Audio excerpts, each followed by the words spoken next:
Enzo Recto, kalaban ang katiwalian at kasinungalingan, kakampi sa katotohanan at kabutihan. Matindi ngayon ang ibinulgar nitong dating testigo noon laban kay De Lima na si Kerwin Espinosa. Ngayon isiniwalat niya ang katotohanan sa likod ng pagkakakulong ni De Lima na sinabi niya dito na frame up lang itong si De Lima at pinilit lang siya at tinakot ni Bato de la Rosa para gumawa ng istorya laban dito kay De Lima. Mabigat itong aligasyon at hindi naman lihim na gumawa talaga ng paraan sina Digong para ipakulong si De Lima. Ngayon, mas nalinawan na ang ating mamamayan sa tunay na nangyari. At isa na rin itong patunay na wala talagang kasalanan si De Lima at ito ay naging biktima lang ng kasamaan ni Digong Duterte. Anyway, para po maintindihan natin ang buong istorya, panoorin na muna po natin itong nakaraan pang balita. Isa-isang pinangalanan sa Senado ng sinasabing drug lord na si Kerwin Espinosa ang mga binigyan niya di mano ng drug money kapalit ng proteksyon para maipagpatuloy ang kanyang negosyo sa illegal na droga. Kabilang sa itinuro niya si Senator Laila De Lima na binigyan niya di mano ng 8 milyong piso sa pamagitan ng dating driver at bodyguard ng senadora na si Ronnie Dayan.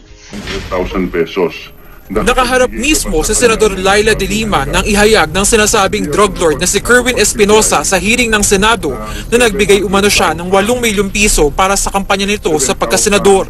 Sabi ni Kerwin, August 2015 nang tawagan daw siya ni Albuera Police Chief Jovi Espinido para ilapit ang driver bodyguard ni De Lima na si Ronnie Dayan. Tumawag sa akin na nagpakilalang driver bodyguard daw siya ni Ma'am Laila. Sa panahon na yon,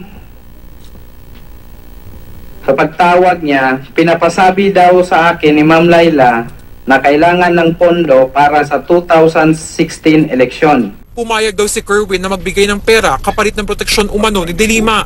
Ang lahat daw ng inabot niyang pera, si Dayan ang tumanggap. Una, sa parking ng isang mall sa Pasay. Sunod sa may dampa sa Macapagal Avenue. Kasunod nito, hiniling daw ni Kerwin na makaharap mismo si De Lima para makasiguro. Kaya noong November 2015, nagkita-kita raw sina Kerwin, De Lima at Dayan sa Burnham Park sa Baguio at doon na rin di umano nagkaabutan ng pera. Sininyasan niya ako na lapit. So nung lumapit ako, sabi niya sa akin, nang narinig ko siya, sabi niya ni Ma'am, Ma'am, si Batman. So yun. Yung mangulang, tumingin ako kay Ma'am Laila. Nung pagtingin ko kay Ma'am Laila, yung mangulang siya sa akin.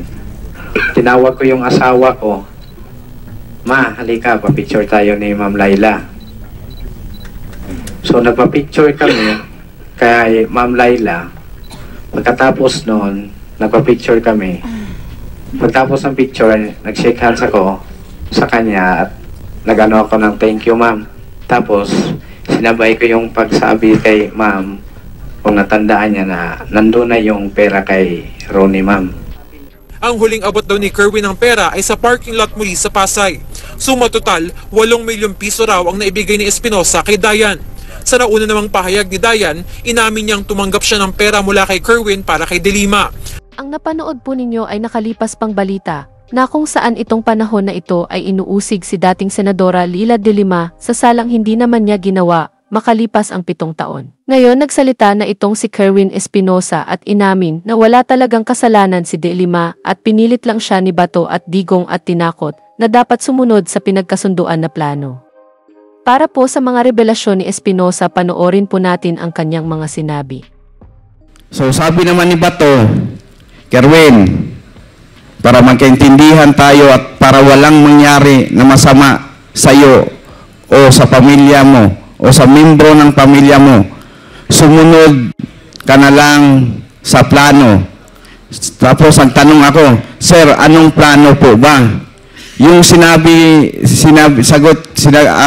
ni Sir Bato, yung plano na idiin si Peter Lim at si Laila De Lima na kasali sa droga, supplier si Peter Lim, isa sa supplier ng droga si Peter Lim dito sa Pilipinas, at si Ma'am Laila, protector sa mga illegalista sa nagbebenta ng droga. Kung walang problema po yun, sir, gagawin ko yun. Tapos may isiningit na pangalan siya. Sinama pa ni Bato si Lovely Impal, Peter Ko, Peter Lim, Ching Biloso, General Luot,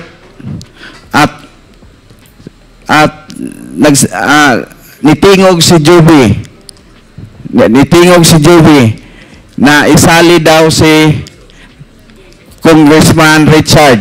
Engko ni Joby, mahirap yung pinagawa mo, Sir Job. Alam naman natin na malinis si Congressman Richard, si Richard Gomez. Basta isali mo lang.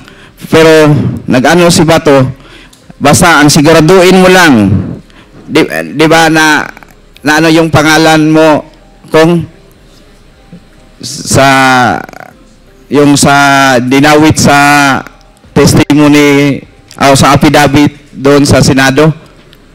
Sinabi ko na hindi kasali, huwag niyang gawa ng problema. Kasi parang may ano siya parang may galit siya noon kay Congressman Richard. Kaya sinali niya, pero walang katotohanan naman yun.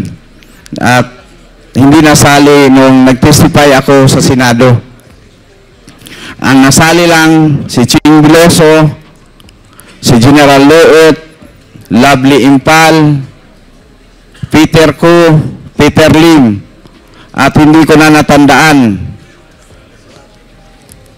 kung sino pa yung inuutos niya na isali.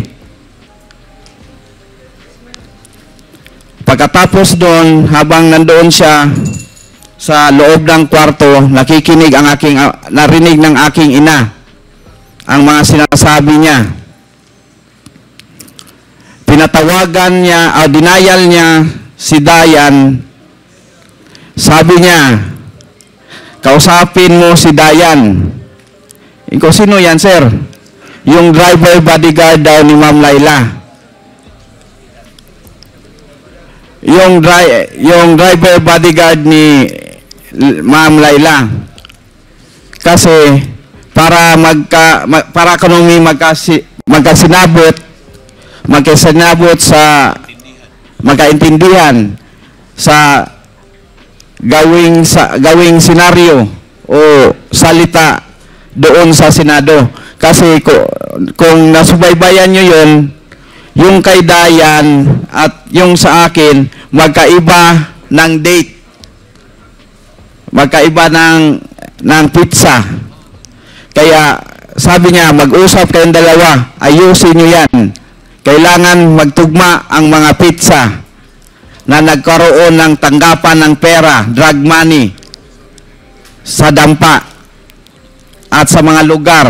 Kasi nagkalain-lain ang amuang istorya ni Dayan, Mr. Cherry. Magkaiba ang inyong kwento. Oh. So, kinausap kami si Dayan, nag-away pa kayo, naglalis pa mi. Inko, Dayan, tarungon tani kay kung masipya tani, patay na gyud tani, luoy kayo atong mga anak. So, Mr. Chair, point of order. Yes, Congressman Suarez.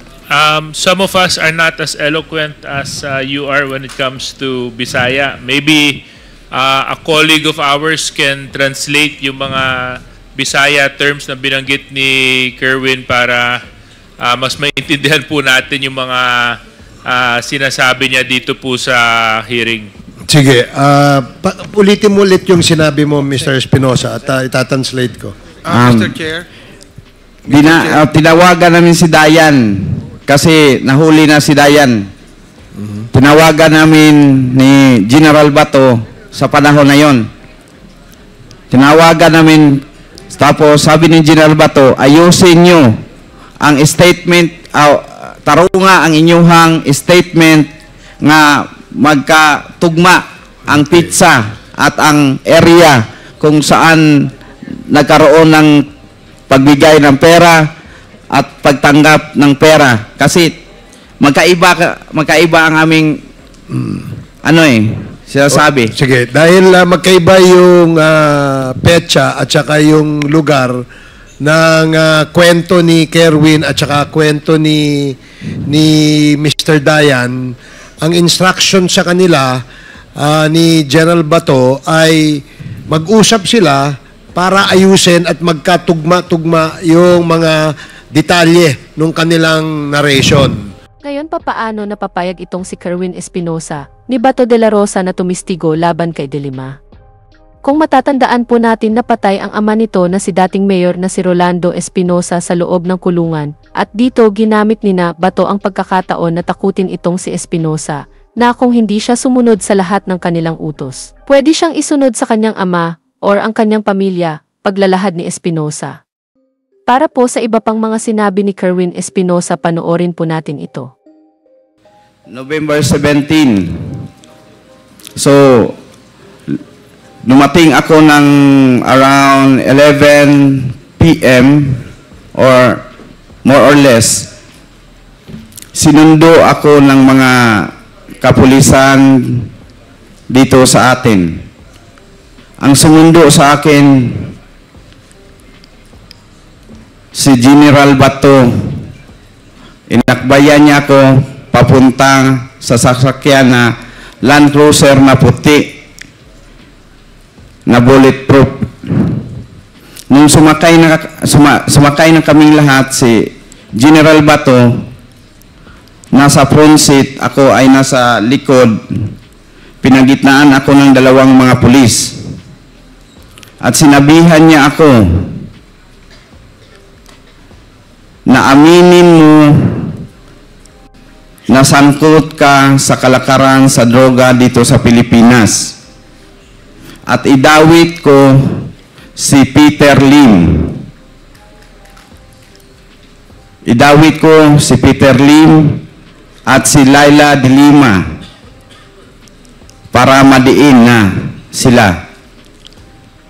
Kapag hindi raw ako sumunod sa plano,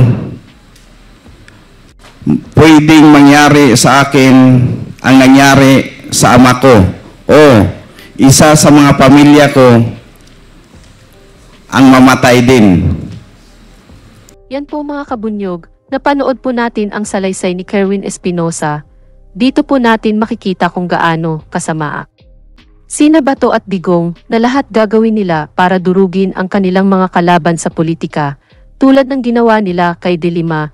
Kaya mga kabunyog, ngayon alam na natin ang mga baho nitong mga Duterte at ng kanyang mga aliporis.